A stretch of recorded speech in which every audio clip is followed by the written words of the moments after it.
من هو عبد الساق الشقار؟ هو أول حاجة رمز من رموز نعم. المغرب ككل، نعم لأنه صحيح. استطاع أنه يوصّل الموسيقى المغربية خارج المغرب. وطوّر الأغنية المغربية هذه من بس ألحانه. شقرا الأغاني ديالك واش كتكتبها أنت أو كتجيك جاهزة كيكتبها لك شي حد أم هي تراث موجود كتستعملو؟ كنستعمل أولا بدأت بسرعة تقليد خديت منه من بعض القصائد الملحون وغيرها، ومنها مالك بن نونان من تطوان، ومنها مالك بن نونان من تطوان. وعيب بنونه هذوك هما اللي كانوا كيلقنوا هاد القصائد. نعم. هذوك كانوا وانت بنت وانت انت ادرى.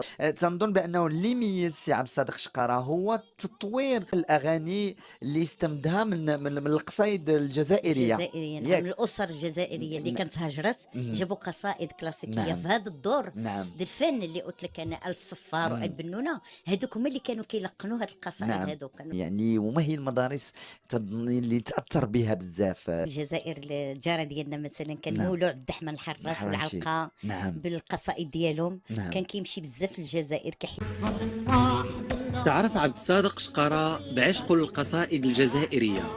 هاد القصائد اللي استمد منها أعمال كثيرة أداها رفقة جوق المعهد الموسيقي لتطوان واللي قام بتأسيسه سنة 1957. من بين الأعمال اللي كانت متميزة للفنان عبد الصادق شقارة هي قصائد الزنداني. هذه القصائد اللي جات مع الأسر الجزائرية اللي هاجرت جراء الاحتلال الفرنسي في القرن التاسع عشر، واستوطنت معظم استوطن مدينة تطوان، وجابت معها يعني بالإضافة إلى بعض مظاهر الحياة اليومية جابت معها هذه القصائد هذه. كان مولع بالأغاني والقصائد الكلاسيكية الجزائرية، كان دائما كيعجبو الدحمة الحراش، القصيد ديالو دائما معاه، ود العلقة. هادو جوج الناس كان كيحبهم بزاف، وكان كيتمتع بديك الأغاني ديالو بالموسيقى ديك الجمل الموسيقية الحلوة ديالو. فمن ثم الوالد دار يوظف هاد مجموعة من النغايم، حيث أداها بإتقان كبير جدا،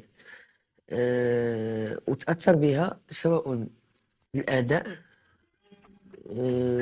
وكذلك هاد الخصوصيات اللي كيتميز بها الطابع الجزائري ظهرت من خلال الأداء ديال الأستاذ عبد الصادق شقارة في الآلة الأندلسية.